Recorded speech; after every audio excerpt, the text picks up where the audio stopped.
By தினம் வந்து எப்போதுன்னு கேட்பாங்க. மார்ச் 14ஆம் தேதி ஞாபகம் வச்சுக்கோங்க. அதுக்கடுத்து இந்திய மாதர் சங்க தலைவி வந்து யாருன்னு கேட்பாங்க. டாக்டர் முத்துலட்சுமி. அதுக்கடுத்து பார்த்தீங்கன்னா 3ஆவது கொஷின், உலகின் மிக குள்ளமான மருத்துவர் யாருன்னு கேட்பாங்க. கணேஷ் பாரையா. இவர் வந்து பார்த்தீங்கன்னா குஜராத்தில் வந்து அப்பாயின்மெண்ட் பண்ணியிருக்காங்க. 23 வயசு தான் ஆகியிருக்கு. அதுக்கடுத்து வீர தமிழனே என்ற பட்டம் வந்து பெற்றவர் யாருன்னு கேட்பாங்க. Doctor S Dharmambal. அதுக்கடுத்து ஆசிய பசிபிக் பிராந்தியத்தின் சிறந்த விமான நிலையம் விருது எங்கே வாங்கியிருக்கு அப்படின்னு கேட்பாங்க. ஸோ டெல்லியில் இருக்கிற இந்திரா காந்தி சர்வதேச விமான நிலையம் தான் இது 6வது முறையாக இந்த விருது வாங்கியிருக்கு. அதுக்கடுத்து பார்த்தீங்கன்னா கைபேசி உற்பத்தி செய்யும் 2வது நாடு வந்து பார்த்தீங்கன்னா எதுனா இந்திய நாடு. முதல் இடத்துல வந்து எது இருக்குன்னா ஸோ சீனா தான். அப்புறம் உங்களுக்கான கொஷின்ஸ் பாருங்கள் எனக்கு. இந்திய உச்ச நீதிமன்றத்தின் முதல் பெண் நீதிபதி யாருன்னு சொல்லிட்டு கமெண்ட் பண்ணுங்கள். எத்தனை பேர் வந்து ஆன்சர் கரெக்டாக கமெண்ட் பண்ணுறீங்கன்னு பார்க்கலாம். மிக முக்கியமான கேள்வி இது. இதை வந்து மறந்துட்டு போகிறீங்க. ஸோ ஆன்சர் வந்து கமெண்ட் பண்ணிட்டு போங்க. ஃபஸ்ட்டு பாருங்கள், 2023ஆம் ஆண்டுக்கான சாகித்ய அகாடமி மொழிபெயர்ப்பு பரிசு யாருக்கு வழங்கப்படுறது கேட்பாங்க. கண்ணையன் தட்சிணாமூர்த்தி தான். என்ன படைப்புனா கருங்குன்றம் படைப்புக்காக வந்து வழங்கப்பட்டது. செகண்ட் பாருங்களுக்கு ஈவே ராமசாமிக்கு பெரியார் பட்டம் வந்து வழங்கியவர் யாரு கேட்பாங்க. எஸ் தர்மாம்பாள்.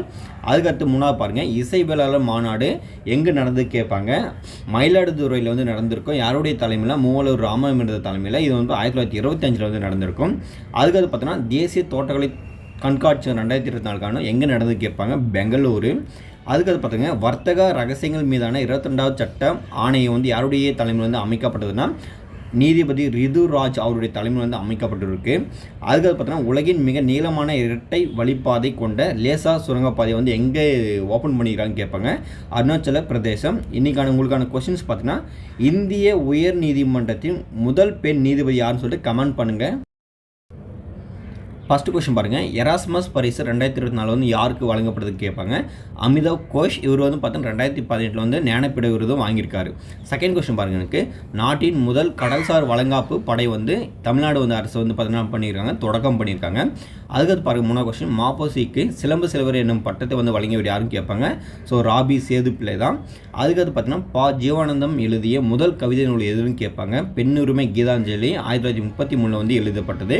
அதுக்கு பார்த்தீங்கன்னா ஔவையார் விருது 2024 யாருக்கு வழங்கப்படுது கேட்பாங்க. ஸோ பெண்ணியவாதி. அப்புறமா பாமா பாஸ்டினா சூசை ராஜி இவங்களுக்கும்.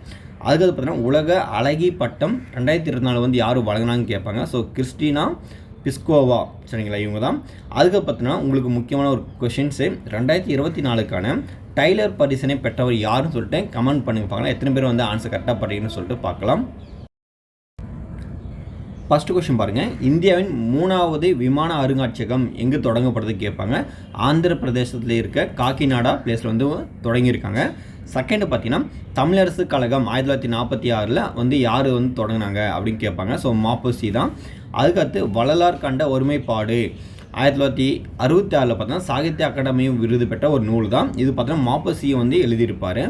அதுக்கடுத்து உலக வனவிலங்கு தினம் வந்து எப்போதுன்னு கேட்பாங்க. மார்ச் 3ஆம் தேதி. அதுக்கடுத்து பார்த்தீங்கன்னா புதிய கற்கால குழந்தைகள் புதைக்கப்பட்ட கல்லறைகள் சமீபத்தில் வந்து எங்கே கண்டுபிடிச்சிருக்காங்க அப்படின்னு சொல்லிட்டு முக்கியமான ஒரு கேள்வி. சென்னைக்கு அருகில் இருக்க செட்டிமேடு பாத்தூரில் வந்து கண்டுபிடிச்சிருக்காங்க. இது யாருன்னா யூனிவர்சிட்டி ஆஃப் மெட்ராஸ் வந்து கண்டுபிடிச்சிருக்காங்க. அதுக்கடுத்து பார்த்தீங்கன்னா உலக குடிமை பாதுகாப்பு தினம் வந்து எப்போது கேட்பாங்க. மார்ச் 1. உங்களுக்கான கொஸ்டின்ஸ் பார்த்தீங்கன்னா 2022ஆம் ஆண்டுக்கான கலைஞர் எழுதுகோள் விருது யாருக்கு வழங்கப்பட்டதுன்னு சொல்லிட்டு ஆன்சர் கமெண்ட் பண்ணுங்கள் பார்க்கலாம். ஃபஸ்ட்டு கொஸ்டின் பாருங்கள், உலகளாவிய சமண சமய அமைதியின் தூதர் வந்து யாருன்னு கேட்பாங்க. ஆச்சாரியா லோகேஷ் முனி. இந்திய வெளியுறவுத்துறை அமைச்சர் வந்து ஜெய்சங்கர் தான் இவர் அமைச்சிருப்பார். அதுக்கு பார்த்தீங்கன்னா செங்கோல் தமிழ் முரசு இதிலெல்லாம் பார்த்தீங்கன்னா மாப்போசியினுடைய இதெல்லாம் இருக்குது. அதுக்கு பார்த்தீங்கன்னா சுகுணராஜன் அல்லது சுதந்திர வீரன் என்ற நாவல் வந்து ரொம்ப ரொம்ப இம்பார்ட்டன்ட். ஸோ ஜீவானந்த் தான் அதனுடைய நாவல். அதுக்கு பார்த்தீங்கன்னா குமரியின் தந்தை யாருன்னு கேட்பாங்க. மார்ஷல் நேஷமணி. அதுக்கு பார்த்தீங்கன்னா அதிக அளவு மீத்தேன் வெளியேற்றும் நாடு வந்து பார்த்தீங்கன்னா எது இருக்குன்னா ஸோ யூஎஸ்ஏ, 2வது ரஷ்யா இருக்குது. அதுக்கு பார்த்தீங்கன்னா யூஎன்டிபி பாலின சமத்துவமின்மை குறியீடு பார்த்தீங்கன்னா 2022க்கான இதில் வந்து 108வது பிளேஸில் வந்து இந்தியா இருக்குது. ரொம்ப ரொம்ப இம்பார்ட்டன்ட் கொஸ்டின்ஸு. அதுக்கடுத்து பாருங்கள் உங்களுக்கான கேள்வி, இந்தியாவின் முதல் ஃபியூச்சர் லேப்ஸ் மையம் எங்கு திறக்கப்பட்டுள்ளதுன்னு சொல்லிட்டு ஆன்சர் தெரிஞ்சால் உங்களுக்கு கமெண்ட் பண்ணுங்கள். எத்தனை பேர் ஆன்சர் கரெக்டாக பண்ணுறீங்கன்னு சொல்லிட்டு பார்க்கலாம். ஃபஸ்ட்டு கொஸ்டின் பாருங்கள், முதலாவது நாடக தினம் வந்து எப்போது செலிப்ரேட் பண்ணணும்னு கேட்பாங்க. 1962 மார்ச் 27. செகண்ட் கொஸ்டின்ஸ், குறுங்கோல் 2005 EX296 இதற்கு வந்து யாருடைய பெயர் வந்து சூட்டியிருக்காங்க பார்த்தீங்கன்னா ஜெயந்த் மூர்த்தியினுடைய பெயர் வந்து சூட்டியிருக்காங்க. அதுக்கடுத்து தேர்தல் ஆணையம் வந்து பார்த்திங்கன்னா சாக்சம் என்ற செயலை வந்து அறிமுகம் பண்ணியிருக்காங்க. இது யாருக்காகனா மாற்றுத்திறனாளிகளுக்காக. அதுக்கடுத்து பார்த்தீங்கன்னா இசைக்கருவியின் ராஜாவாக கருதப்படும் இசைக்கருவி எதுன்னு கேட்பாங்க. பியானோ. இது வந்து கரண்ட் அஃபேர்ஸில் எடுத்த கொஸ்டின்ஸ். அதுக்கடுத்து பார்த்தீங்கன்னா சுதந்திரத்தின் போது ராஜஸ்தான் மாநிலத்தில் வந்து எத்தனை சுதேச அரசுகள் வந்து இருந்தது கேட்பாங்க. 22. அதுக்கடுத்து பார்த்தீங்கன்னா ஆபிள் பரிசு 2024 மைக்கேல் தலக்ராண்ட் என்பவருக்கு வந்து வழங்கப்பட்டது. அதுக்கடுத்து உங்களுக்கான கொஸ்டின்ஸ் பாருங்கள் என்ன இருக்குது. காசநோய் ஆனது மனிதனின் எந்த உறுப்பை முதன்மையாக பாதிக்கிறது? இந்த கொஸ்டின் ஆன்சர் பண்ணுங்கள். எத்தனை பேர் கரெக்டாக பண்ணுறீங்க பார்க்கலாம். முதல் கொஸ்டின் பாருங்கள். டயனா மரபு விருதுகள் வந்து யாருக்கு வழங்கப்படுது கேட்பாங்க. உதய் பாட்டியா மற்றும் பார்த்தீங்கன்னா மானசி குப்தா.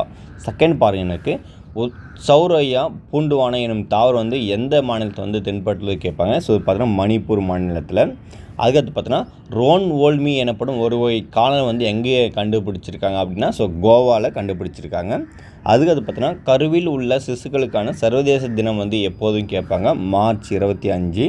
அதுக்கடுத்து பாருங்கள். திரவமாக்கப்பட்ட இயற்கை எரிவாயு மூலம் இயங்கும் இந்தியாவின் முதல் பேருந்து நிலையம் எதுன்னு கேட்பாங்க. மகாராஷ்டிரா அதில் வந்து அறிமுகம் பண்ணியிருக்காங்க இது. அதுக்கடுத்து பார்த்தீங்கன்னா சர்வதேச மகிழ்ச்சி தினம் வந்து எப்போது கேட்பாங்க. மார்ச் 20ஆம். உங்களுக்கான கொஸ்டின்ஸ் வந்து பார்த்தீங்கன்னா 1911 மார்ச் 23 அன்று பகத்சிங் எந்த சிறையில் தூக்கிலிடப்பட்டார் அப்படின்னு சொல்லிட்டு இதுக்கான ஆன்சர் நீங்கள் தெரிஞ்ச கமெண்ட் பண்ணுங்கள் பார்க்கலாம். எத்தனையுமே கரெக்டாக பண்ணுறீங்க பார்க்கலாம். ஃபஸ்ட்டு கொஸ்டின் பாருங்கள். இந்தியாவின் முதல் ஆயுர்வேத சிற்றுண்டியகம் எங்கே வந்து ஓப்பன் பண்ணியிருக்காங்க அப்படி கேட்பாங்க. டெல்லி மகரிஷி ஆயுர்வேதா மருத்துவமனையில் வந்து ஓப்பன் பண்ணியிருக்காங்க. சரிங்களா. செகண்ட் பாருங்கள் எனக்கு தேசிய தடுப்பூசி தினம் வந்து எப்போது கேட்பாங்க. மார்ச் 16. அதுக்கடுத்து பாருங்கள். சரஸ்வதி சம்மான் இலக்கிய விருது 2023 யாருக்கு வந்து வழங்கப்பட்டதுன்னா மலையாள கவிஞர் பிரபாவர்மா அவங்களுக்கு வந்து வழங்கப்பட்டது. அதுக்கடுத்து பார்த்தீங்கன்னா மனிதவள மேம்பாட்டு குறியீட்டில் 2023-24 134வது இடத்துல தான் இந்தியா இருக்குது. ரொம்ப ரொம்ப இம்பார்ட்டன்ட் கொஸ்டின்ஸ் இது. அதுக்கடுத்து பாருங்கள். சமீபத்தில் ஜார்க்கண்ட் மாநிலம் ஆளுநர் சிபி ராதாகிருஷ்ணன் கூடுதல் பொறுப்பு வந்து வகித்திருக்காங்க. எந்த மாநிலத்துக்கு கேட்பாங்க. தெலுங்கானா மாநிலம். ரொம்ப இதுவும் இம்பார்ட்டன்ட் கொஸ்டின்ஸு கரண்ட் அஃபேர்ஸ் ரிலேட்டடாக. அதுக்கடுத்து பாருங்கள். நிருத்திய கலாநிதி விருது 2024 பெற்றவங்க யாருன்னா டாக்டர் நீதா பிரசாத். அதுக்கப்புறம் வந்து உங்களுக்கான கொஸ்டின்ஸ் வந்து என்னென்னா சங்கீத கலாநிதி விருது 2024 யாருக்கு வழங்கப்பட்டதுன்னு சொல்லிட்டு கமெண்ட் பண்ணுங்கள். ஃபஸ்ட்டு கொஸ்டின் பாருங்கள். சங்கீத கலா ஆச்சாரிய விருது 2024 வந்து வாங்கினது யார் கேட்பாங்க. கீதா ராஜா, பேராசிரியர் பரசாலா ரவி. இவங்களுடைய ஆல்டர்னேட்டிவ் நேம்ஸ், அதாவது இந்த ரவியோட ஆல்டர்னேட்டிவ் நேம்ஸ் என்ன சொல்லுவாங்கன்னா ரவீந்திரன் நாயர் அப்படின்னு சொல்லுவாங்க. அதுக்கப்புறம் பார்த்தா டிடி விருது 2024 யார் வந்து தேர்வு பண்ணியிருக்காங்கன்னா நரசிம்மன். அதுக்கப்புறம் பார்த்தா வெங்கடேஷன். அப்புறம் பார்த்தா நரசிம்ம மூர்த்தி அப்படின்னு சொல்லுவாங்க. சரிங்களா. அதுக்கப்புறம் பார்த்தோன்னா ஐஇசி திட்டம் வந்து 414 தொடக்கம் வந்து எந்த ஸ்டேட் வந்து பண்ணியிருக்காங்கன்னா இமாச்சல பிரதேசம். அதுக்கடுத்து பார்த்தோன்னா டிஹெச்எல் இணைப்பு குறியீட்டில் வந்து இந்தியாவுடைய இடம் வந்து எவ்வளோ கேட்பாங்க. 62வது இடம். அதுக்கடுத்து பார்த்தோன்னா உலக சிறுநீரக தினம் வந்து எப்போது கேட்பாங்க. மார்ச் 14. அதுக்கப்புறம் பார்த்தீங்கன்னா சர்வதேச கணினி தினம் அதுவும் பார்த்தோன்னா மார்ச் 14. உங்களுக்கான கொஸ்டின்ஸ் என்னென்னா பாண்டவுலா குட்டா எந்த மாநிலத்தின் புவிசார் பாரம்பரிய தலமாக அதிகாரப்பூர்வமாக அங்கீகரிக்கப்பட்டுள்ளது. ரொம்ப முக்கியமான கொஸ்டின்ஸு. இந்த ஸ்டேட்டில் இது ஒன்றே தான் இருக்குது. முதல் கொஸ்டின் பாருங்கள். புதுமை பெண் திட்டம் எப்போது தொடங்கப்பட்டது கேட்பாங்க. 2002 செப்டம்பர் மாதம். ரொம்ப இம்பார்ட்டன்ட் கொஸ்டின்ஸ். அதுக்கடுத்து பாருங்கள். சமேலி தேவி ஜெயின் விருது 2024 யாருக்கு வந்து வழங்கப்பட்டதுன்னா கிருஷ்மா குதர் அண்டு ரித்திகா சோப்ரா இவங்களுக்கு வந்து வழங்கப்பட்டது. அதுக்கப்புறம் பார்த்தீங்கன்னா 2024 மக்களவைத் தேர்தல் வந்து 7 கட்டங்களாக நடக்க போகுது. அதனுடைய டேட் வந்து எப்போ தொடங்கி எப்போ முடியுதுன்னு பார்த்தீங்கன்னா ஏப்ரல் 19 தொடங்கி ஜூன் 1 வரை முடியுது. அதுக்கப்புறம் பார்த்தீங்கன்னா முதல் உலக தமிழ் செம்மொழி மாநாடு வந்து எங்கே நடந்ததுன்னு கேட்பாங்க. 2010 ஜூன் மாதம் கோயம்புத்தூரில் வந்து நடந்தது. அதுக்கடுத்து பாருங்கள். PV நரசிம்ம ராவ் விருது 2024 யாருக்கு வந்து வழங்கப்பட்டதுன்னா ரத்தன் டாட்டாக்கு வந்து வழங்கப்பட்டது. ரொம்ப முக்கியமான கொஸ்டின்ஸ் விருதை பொறுத்தவரை. அதுக்கடுத்து பாருங்கள். ஹைதராபாத் விடுதலை நாள் வந்து எப்போது கேட்பாங்க. செப்டம்பர் 17. இது எப்போ ஃபஸ்ட்டு இம்ப்ளிமெண்ட் பண்ணாங்கன்னா 1948 செப்டம்பர் 17. அதனுடைய நாள் தான் இது வச்சு பண்ணுறாங்க. உங்களுக்கான கொஸ்டின்ஸ் பாருங்கள். கடைசியாக உருவாக்கப்பட்ட தமிழ்நாட்டின் 4 மாநகராட்சியின் எது அப்படின்னு சொல்லிட்டு கமெண்ட் பண்ணுங்கள்.